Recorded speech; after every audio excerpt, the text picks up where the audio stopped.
Bonsoir, chers compatriotes chevaliers de la plume.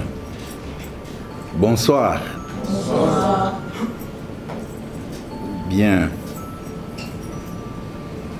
Comme le modérateur, notre conseiller en matière de communication, venait de l'introduire,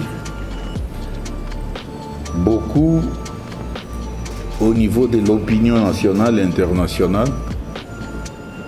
nous ont posé plusieurs questions relatives à la position ou au point de vue de la CNDH par rapport à cette actualité liée à la décision prise par les autorités congolaises, mieux le gouvernement congolais, en rapport avec la levée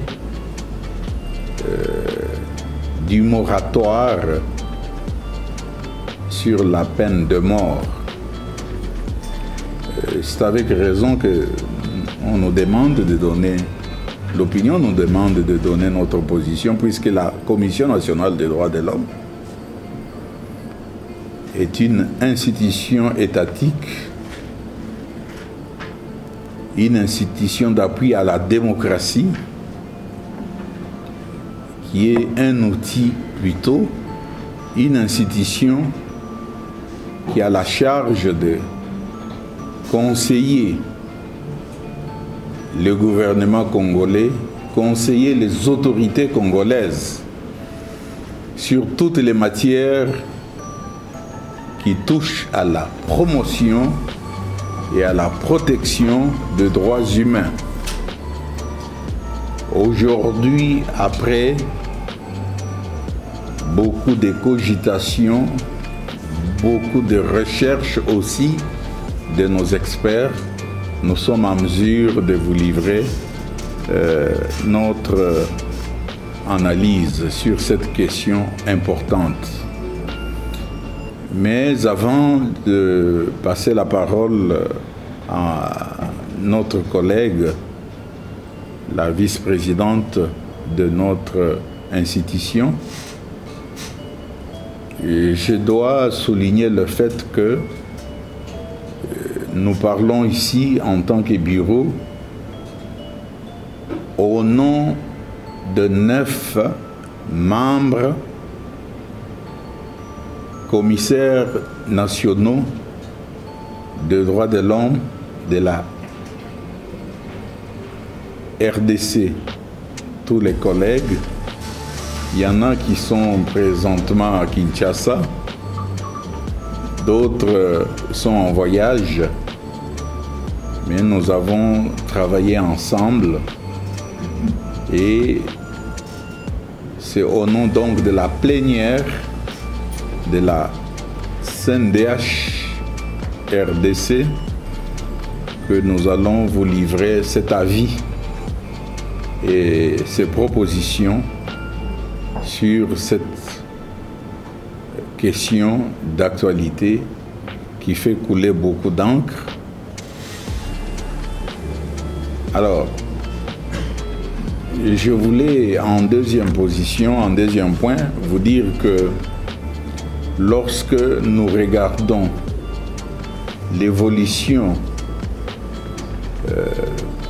de la situation des droits de l'homme en RDC,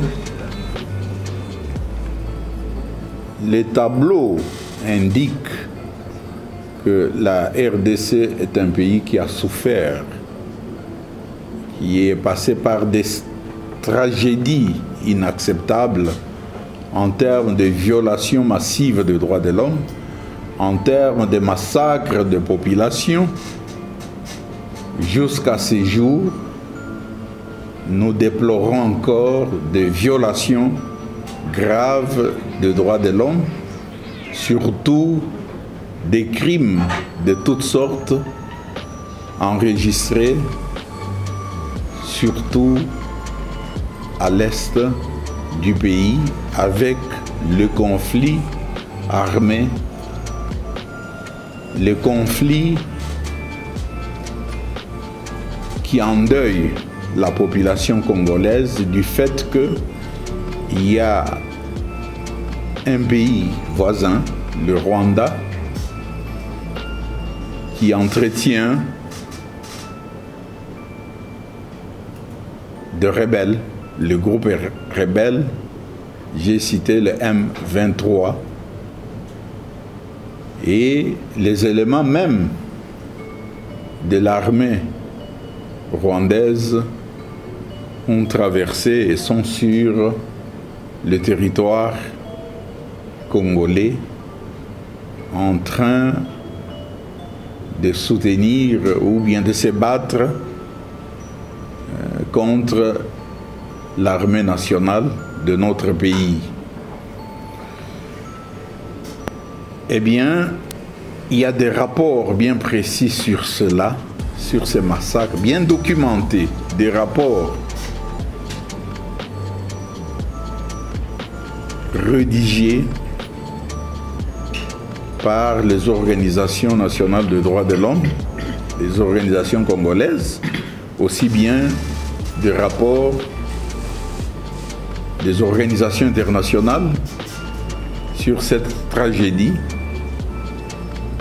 que les populations civiles congolaises vivent à l'est du pays, des rapports rédigés par la communauté internationale représentée par l'ONU, des rapports bien précis pour ne pas parler du rapport mapping, mais d'autres rapports qui démontrent avec précision où l'on peut placer les curseurs sur ces événements qui endeuillent les populations congolaises à l'est du pays, et des auteurs présumés qui doivent être entendus par la justice. C'est pratiquement, on nous dit, les historiens nous disent, et ceux qui suivent la situation, que c'est 30 années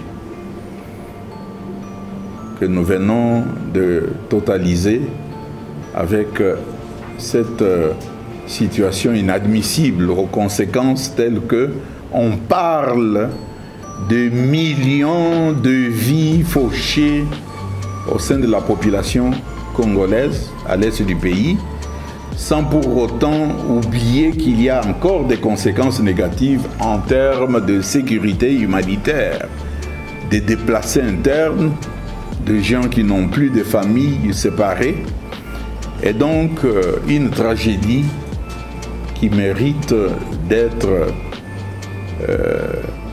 sanctionnée. Alors, cette tragédie, aujourd'hui, nous pouvons nous dire, c'est pareil à une sorte de creuset dans l'Afrique des Grands Lacs. Si nous partons des années des indépendances, même aller un peu plus loin, vous verrez que la communauté internationale a codifié les normes, les lois à travers des instruments de promotion et de protection des droits de l'homme pour la valeur de dignité humaine. À travers l'histoire de notre communauté internationale, à travers les différents événements qui ont jalonné,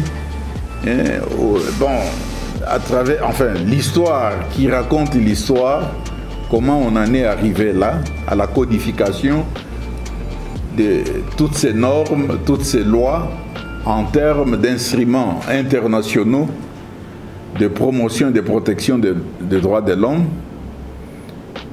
on constate, les experts constatent qu'il y a eu du progrès de ce côté-là, puisque les textes existent, qui conjurent pareil crime, qui rabaisse la dignité humaine. Mais toujours est-il qu'on dit souvent non, qu'on ne revive pas toutes ces tragédies, les guerres mondiales. Et aujourd'hui, vous remarquerez aussi, les experts constatent que malgré toutes ces précautions qui sont prises, il y a toujours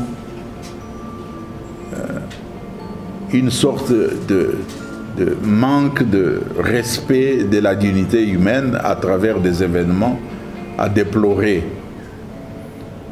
Et aujourd'hui, actuellement, on parle du conflit en Ukraine sans pour autant parler, ignorer, oublier ce qui se passe entre l'Israël et la Palestine. Et aujourd'hui, pour l'Afrique,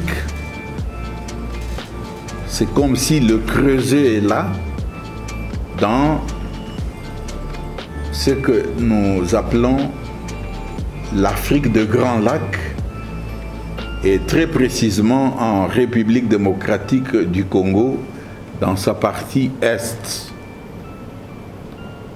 Mais pendant cette trentaine d'années, les populations congolaises organisées en société civile, les autorités congolaises, le gouvernement congolais ont, dans leur grande, disons, majorité, demandé l'appui, l'accompagnement de la communauté internationale et des pays puissants. Tout simplement, les Congolais demandent à cette communauté internationale de sanctionner les auteurs de toutes ces souffrances et aussi d'ériger, de créer, de nous aider à créer, à mettre en place un tribunal pénal international, voilà, ad hoc. Mais rien de toutes ces demandes du peuple congolais à travers la société civile et les autorités n'a été fait.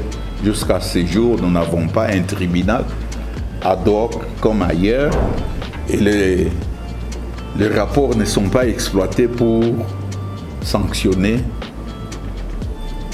les auteurs de toutes ces souffrances. À la place,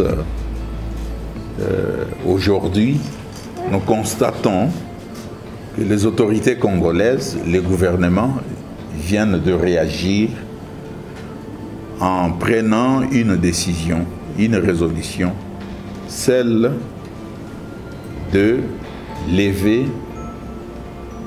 si vous voulez, le moratoire relatif à la peine de mort. Nos avis et considérations sont contenus dans les documents que nous allons pouvoir remettre aux autorités du pays, aux responsables, aux chefs d'institution, pour que ces responsables, ces chefs d'institution, ensemble avec la CNDH, puissent circonscrire les limites, si vous voulez,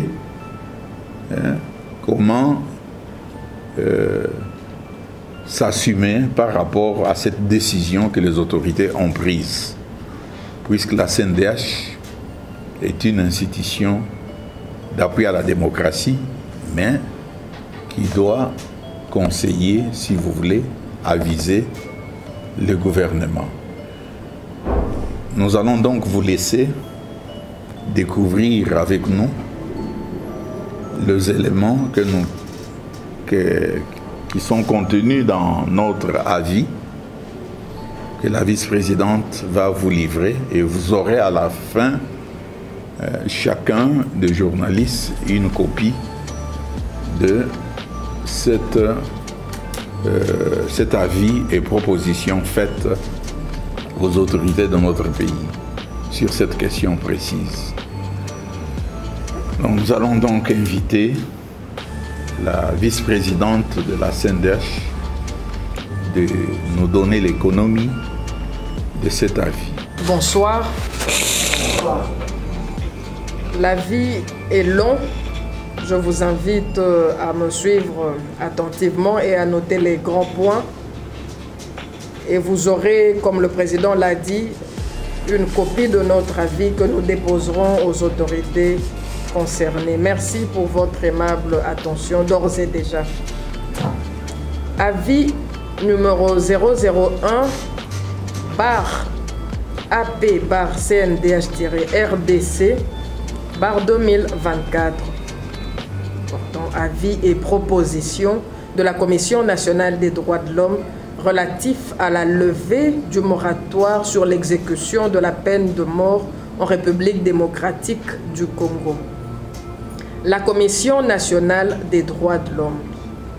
Vu la Constitution du 18 février 2006, telle que modifiée par la loi numéro 11/002 du 20 janvier 2011, portant modification de certains articles de la Constitution, spécialement en ces articles 16 et 61, vu le pacte international relatif aux droits civils et politiques du 16 décembre 1966, spécialement son article 6 relatif au droit à la vie, vu le deuxième protocole facultatif se rapportant au pacte international relatif aux droits civils et politiques du 15 décembre 1989, vu la loi organique numéro 13/0011 du 21 mars 2013 portant création, organisation et fonctionnement de la Commission nationale des droits de l'homme, CNDH, spécialement en son article 6.18. Considérant l'observation générale numéro 36, adoptée en date du 3 septembre 2019 par le Comité des droits de l'homme des Nations Unies relative au droit à la vie, en son article 6. Considérant l'avis numéro 001-AP-CNDH-RDC-2017, adopté par la CNDH-RDC en date du 14 septembre 2017, relatif à la réhabilitation du moratoire à l'exécution des peines de mort en République démocratique du Congo, attendu que le droit à la vie est le premier et le plus important de tous les droits de l'homme, que ce droit ne peut faire l'objet de dérogation, quelles que soient les circonstances que traverse un État, qu'il est la base et la condition de la jouissance et de l'exercice de tous les autres droits. Attendu que le droit à la vie est proclamé dans plusieurs instruments juridiques internationaux auxquels la République démocratique du Congo est partie, notamment le pacte international relatif aux droits civils et politiques, à son article 6, et la Charte africaine des droits de l'homme et des peuples, à son article 4. Attendu que l'article 6 du pacte international relatif aux droits civils et politiques est ainsi libellé. 1. Le droit à la vie est inhérent à la personne humaine. Ce droit doit être protégé par la loi. Nul ne peut être arbitrairement privé de la vie. 2. Dans les pays où la peine de mort n'a pas été abolie, une sentence de mort ne peut être prononcée que pour les crimes les plus graves, conformément à la législation en vigueur au moment où le crime a été commis et qui ne doit pas être en contradiction avec les dispositions du présent pacte, ni avec la Convention pour la prévention et la répression du crime de génocide. Cette peine ne peut être appliquée qu'en vertu d'un jugement définitif rendu par un tribunal compétent. 3. Lorsque la privation de la vie constitue le crime de génocide, il est entendu qu'aucune disposition du présent article n'autorise un État parti au présent pacte à déroger d'aucune manière à une obligation quelconque assumée en vertu des dispositions de la Convention pour la prévention et la répression du crime de génocide. 4. Tout condamné à mort a le droit de solliciter la grâce ou la commutation de la peine. L'amnistie, la grâce ou la commutation de la peine de mort peuvent dans tous les cas être accordées. 5. Une sentence de mort ne peut être imposée pour les crimes commis par des personnes âgées de moins de 18 ans et ne peut être exécutée contre les femmes enceintes. Droits de l'homme et libertés fondamentales, 40.103.2. 6. Aucune disposition du présent article ne peut être invoquée pour retarder ou empêcher l'abolition de la peine capitale par un État parti au présent pacte. Attendu que cet article est le fondement de l'obligation qu'ont les États partis au pacte de respecter et garantir le droit à la vie, de lui donner effet par des mesures d'ordre législatif ou autres, et d'offrir un recours utile et une réparation à toutes les victimes de violations du droit à la vie. Son paragraphe 1er interdit toute privation arbitraire de la vie et pose le principe de la protection de ce droit par la loi. Les paragraphes 2, 4, 5 et 6 énoncent des garanties spécifiques visant à faire en sorte que les États partis qui n'ont pas encore aboli la peine de mort, celle-ci ne doit être appliquée que pour des crimes les plus graves et seulement dans les cas les plus exceptionnels et dans les limites les plus strictes. Attendu que l'interdiction de la privation arbitraire de la vie énoncée au paragraphe 1er de l'article 6 impose des limites supplémentaires à la capacité des États partis d'appliquer la peine de mort. Parenthèse, observation générale numéro 36 du Comité des droits de l'homme, point 4. Attendu qu'il ressort des dispositions si haut citées que, quand bien même il est inhérent à toute personne humaine, le droit à la vie n'est pas absolu. Qu'en effet, lorsque le paragraphe 1er de l'article 6 exige que la privation de la vie ne soit pas arbitraire, il reconnaît donc implicitement que certaines privations de la vie peuvent être non arbitraires. En elles-mêmes, doivent être appliquées d'une manière qui ne soit pas arbitraire.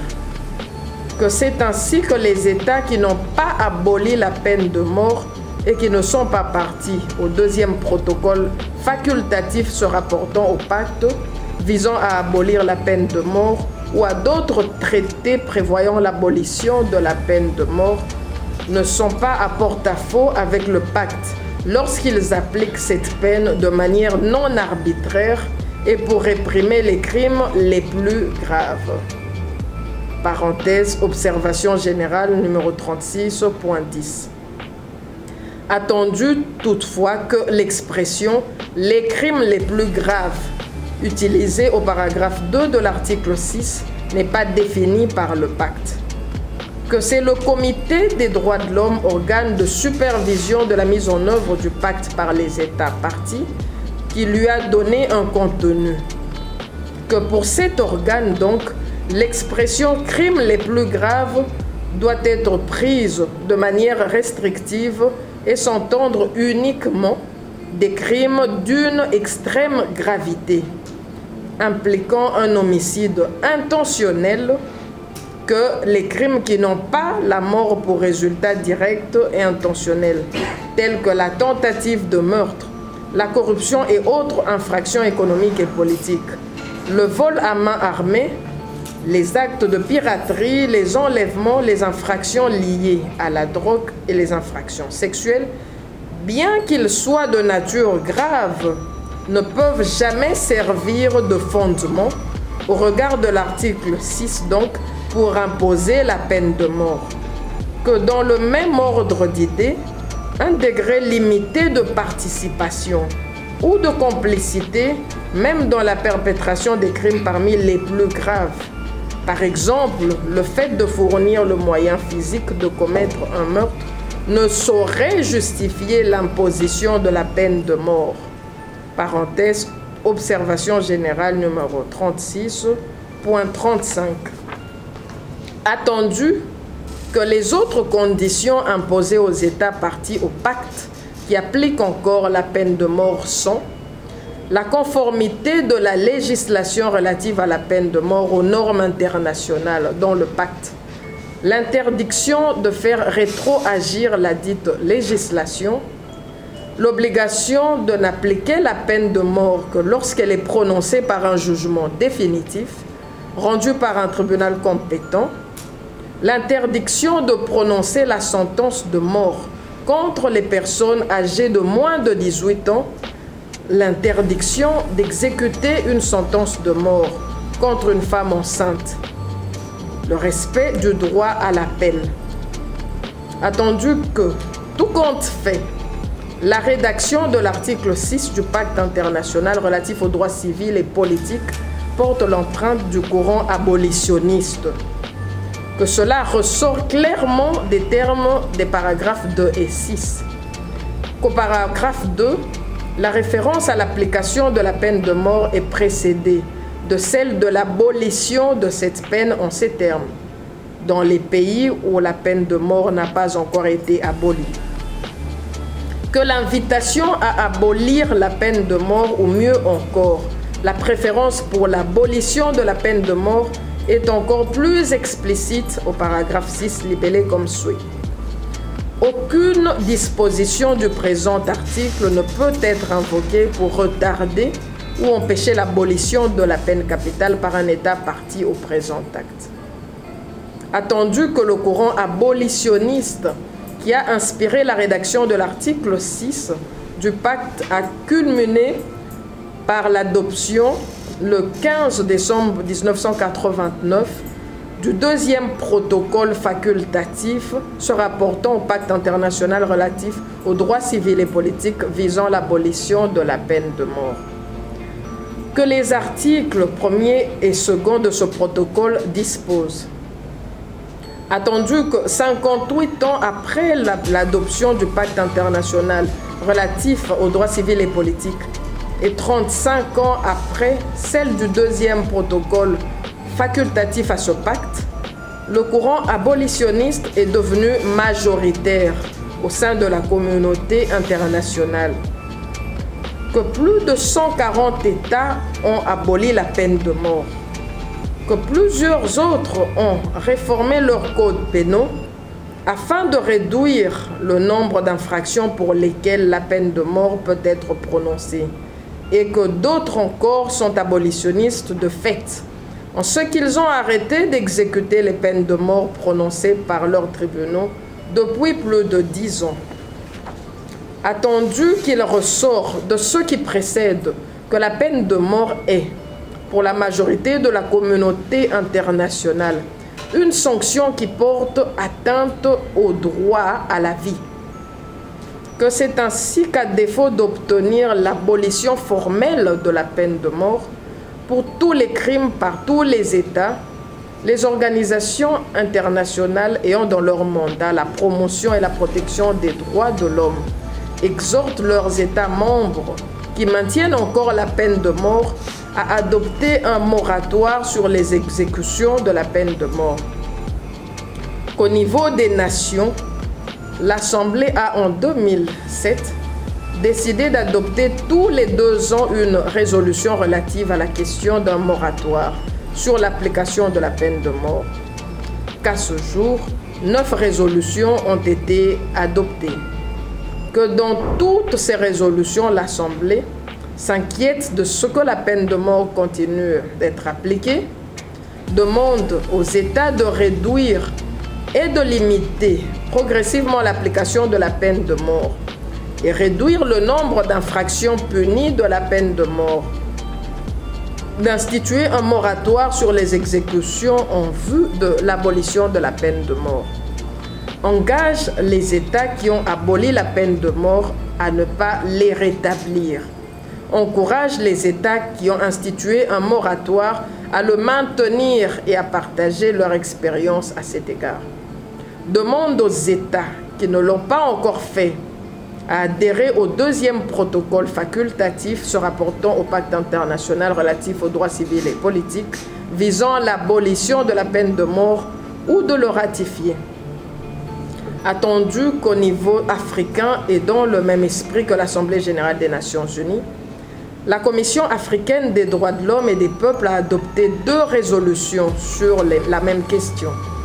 La résolution 42 du 15 novembre 1999 et la résolution 136 du 24 novembre 2008. Que dans ces résolutions et particulièrement dans la dernière citée, la Commission africaine des droits de l'homme et des peuples se dit préoccupée par le fait que certains États partis à la Charte africaine des droits de l'homme et des peuples appliquent la peine de mort dans les conditions non conformes au droit à un procès équitable garanti par la Charte et d'autres normes pertinentes. Que la Commission invite les États partis à la Charte qui conservent encore la peine de mort à observer un moratoire en vue de l'abolition de la peine de mort. Attendu que la République démocratique du Congo est partie au pacte international relatif aux droits civils et politiques et à la Charte africaine des droits de l'homme et des peuples, 2 instruments internationaux qui proclament le droit à la vie, comme cela vient d'être présenté plus haut, qu'elle n'est pas partie au 2e protocole facultatif au pacte international relatif aux droits civils et politiques visant l'abolition de la peine de mort. Attendu que, en dépit du fait de la Constitution du 18 février 2006, en son article 16 proclame le droit à la vie, qui proclame le droit à la vie sans aucune référence à la peine, contrairement aux constitutions antérieures, et que son article 61 fait du droit à la vie un droit auquel aucune dérogation n'est permise.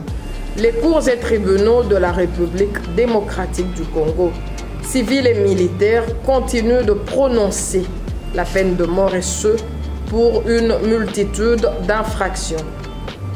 Attendu toutefois que s'agissant de l'exécution des peines de mort prononcées par ces cours et tribunaux, la République démocratique du Congo a connu plusieurs vicissitudes. 3 fois, elle a observé un moratoire et 3 fois, elle l'a levé. Qu'entre 1978 et 1997, au mois de mai, aucune peine de mort n'a été exécutée sur son territoire, ce qui lui a valu pour la première fois le statut d'État abolitionniste de fait. Qu'entre 1997 et 1999, ce statut fut perdu et la RDC fut le 2e pays au monde en nombre de personnes exécutées à la suite d'une condamnation à mort. Que le 8 juin 1999, dans une lettre adressée au secrétaire général des Nations Unies, le gouvernement de la République démocratique du Congo s'engagea à débuter un processus qui aboutirait à l'abolition de la peine de mort. La première étape étant l'instauration d'un moratoire sur les exécutions de la peine de mort. que ce moratoire fut institué en décembre 1999 par le président Laurent Désiré Kabila et confirmé le 29 mars 2001 par le président Joseph Kabila Kabange dans une déclaration devant la Commission des droits de l'homme. Que ce moratoire fut levé le 23 mars 2002 par une lettre adressée par le ministre de la Justice au Haut-Commissaire des droits de l'homme de l'Organisation des Nations Unies. Qu'en 2003, le gouvernement de la République démocratique du Congo institua un autre moratoire. Que ce dernier moratoire vient d'être levé par décision du gouvernement du 9 février 2024.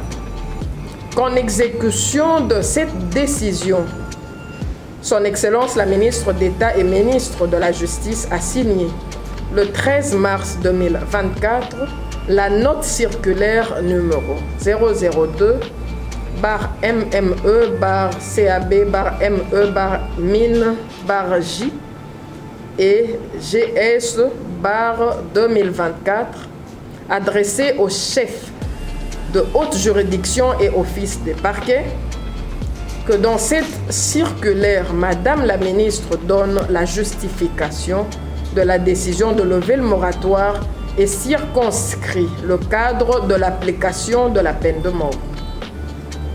Attendu par ailleurs, pendant qu'elle observait des moratoires institués par elle-même, la République démocratique du Congo s'était systématiquement abstenue de voter en faveur de 9 résolutions de l'Assemblée générale des Nations unies relatives à la question du moratoire aux exécutions de la peine de mort. Attendu que pendant les différents moratoires qu'elle a observés, la République démocratique du Congo n'a initié aucune réforme qui s'inscrirait dans une dynamique de l'abolition de la peine de mort.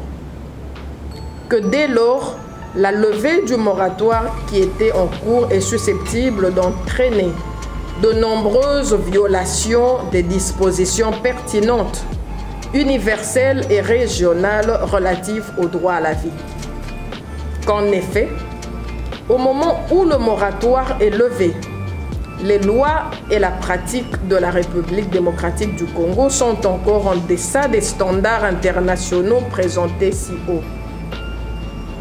Les codes pénaux civils et militaires punissent de la peine de mort des infractions qui ne constituent pas des crimes les plus graves au sens du pacte international relatif aux droits civils et politiques. Beaucoup de condamnés à mort qui attendent leur exécution ont été privés du droit d'aller en appel contre leur condamnation. Cas de condamnés de la Cour d'ordre militaire, des cours et tribunaux opérationnels. Leur exécution se ferait en violation du droit à un procès équitable et au double degré de juridiction. Les justiciables de la Cour de cassation et de la Cour constitutionnelle courent eux aussi le risque d'une exécution en violation du droit à un procès équitable pour défaut d'appel, ces juridictions statuant donc en premier et dernier ressort. Que même les limitations aux exécutions de la peine de mort reprises dans la circulaire susmentionnée ne rencontrent pas les standards internationaux.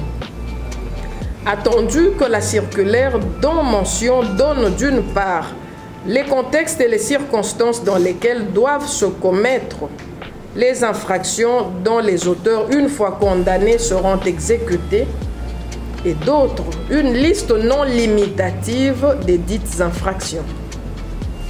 Circonstances. État de guerre, état de siège ou d'urgence, opération de police tendant au maintien ou rétablissement de l'ordre public, toute autre circonstance exceptionnelle. Infraction. Celle prévue dans le Code pénal ordinaire.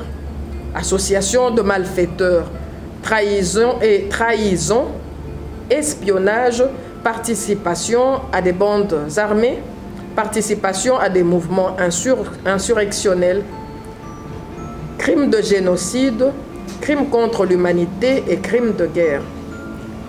Celles prévues dans le code pénal militaire: désertion à l'ennemi, lâcheté, rébellion ayant occasionné la mort de l'autorité contre laquelle les actes de rébellion étaient dirigés, rébellion, absence volontaire d'un commandant de remplir une mission relative à des opérations de guerre dont il a été chargé, trahison en temps de guerre, sabotage commis dans le but de servir les intérêts d'une puissance étrangère, vol, détournement, destruction méchante, etc.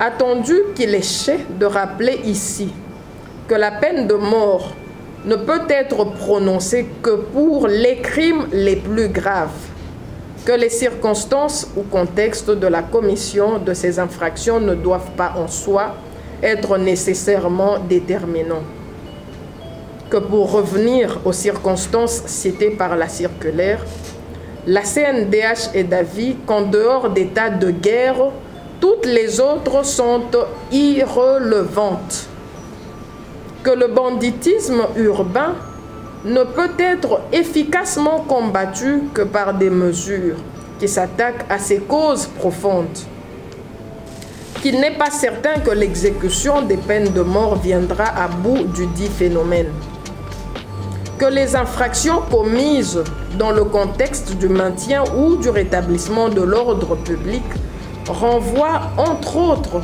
aux actes de violence que peuvent poser les participants à des manifestations publiques, que condamner à mort et exécuter les auteurs de tels actes sera non seulement une violation du droit à la vie, mais celle du droit à la liberté de manifester, que pareilles réserves peuvent être formulées selon les contextes, à l'exception de celui de l'état de guerre, que s'agissant des infractions citées dans la circulaire, il y a lieu de relever que bon nombre d'entre elles ne peuvent être considérées comme crimes les plus graves, que tels sont les cas du vol, de la destruction méchante, du détournement, etc.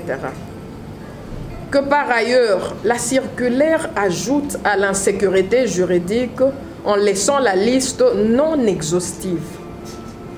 Attendu que la CNDH note qu'en levant le moratoire sur l'exécution de la peine de mort, le gouvernement congolais n'a pas cherché à exécuter toutes les personnes présentement condamnées à mort, que c'est le sens des restrictions indiquées dans la circulaire de Madame la ministre d'État et ministre de la Justice.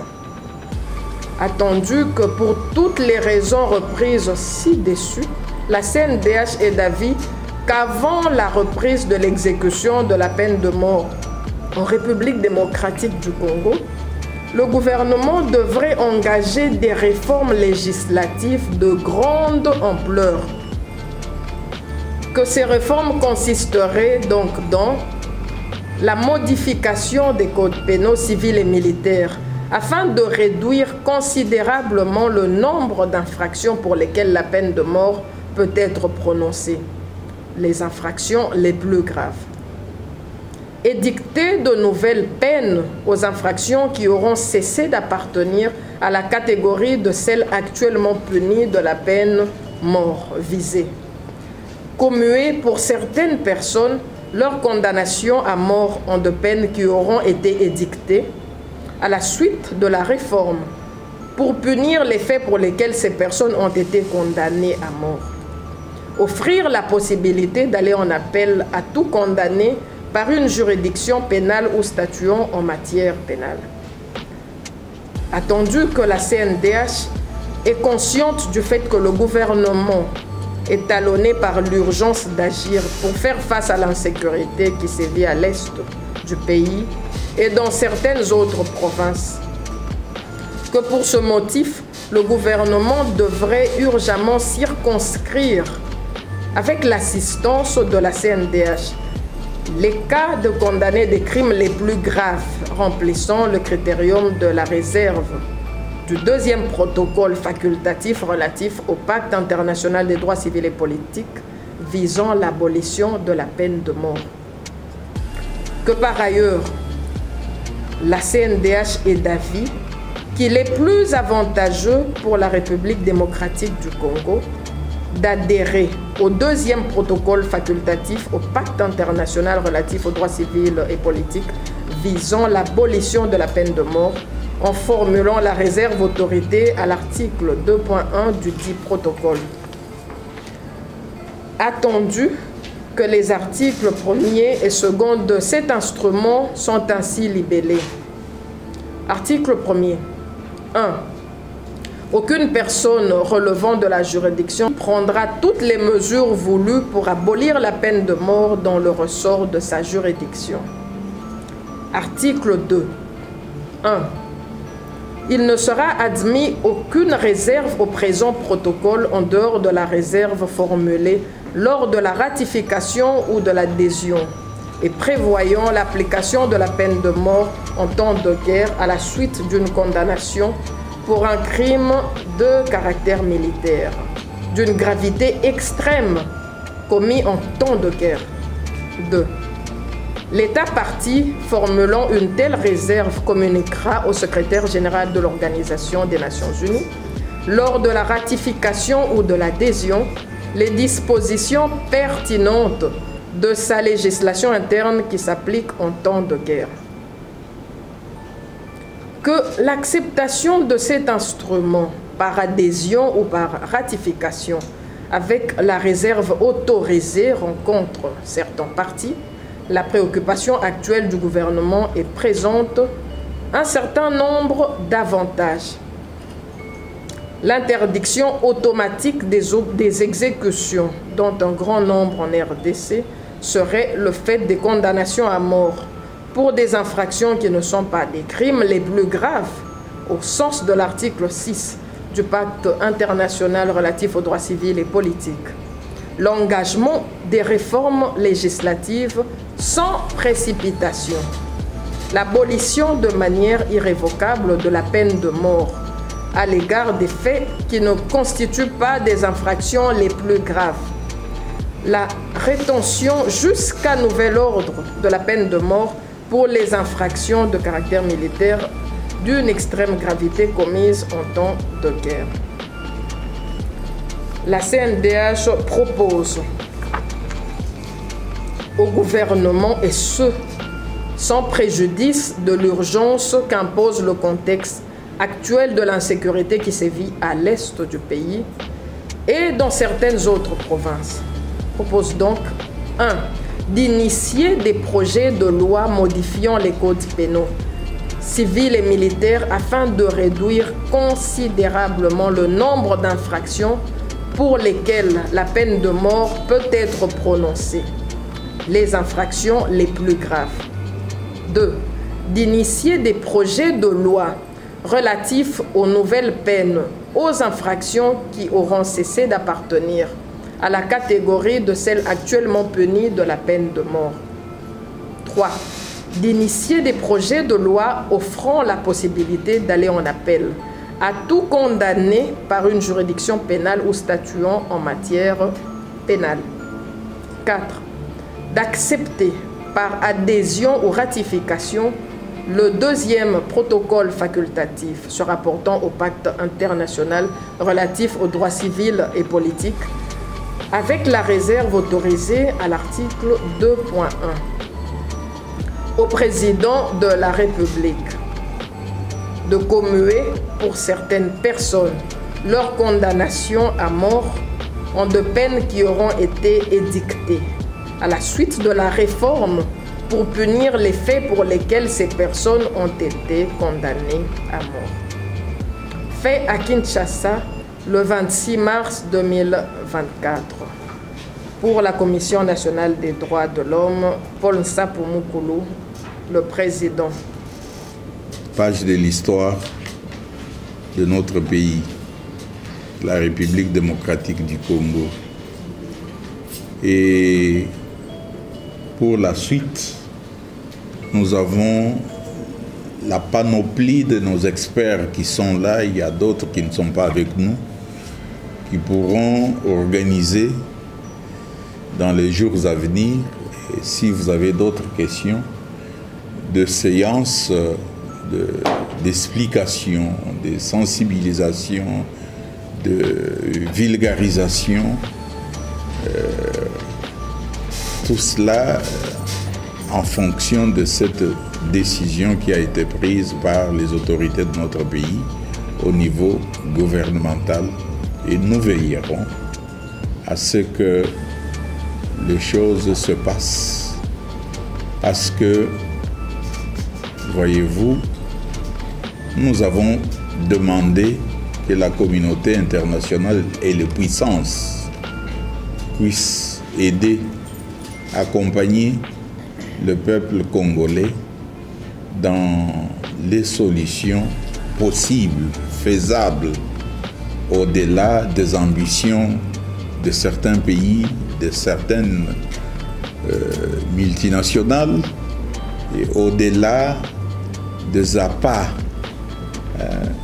qui sont constitués du fait que les richesses, les potentielles richesses de notre pays nous attirent beaucoup de malheurs aussi. Voilà pourquoi je vous ai dit dans l'introduction qu'il y a toujours plus malins, plus puissants qui continuent à utiliser la peine de mort, en même temps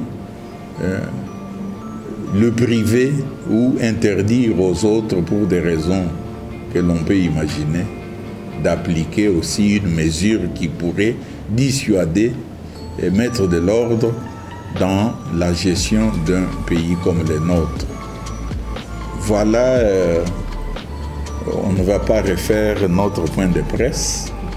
Nous nous tiendrons toujours à votre disposition. J'ai dit et je vous remercie au nom de la Commission nationale des droits de l'homme qui vous a entretenu ce soir sur cette question importante. Merci et bon retour chez vous. Nous garderons contact à travers nos chargés de communication et nous-mêmes pour la suite. Merci. Encore une fois, bonne soirée à vous et bon retour chez vous.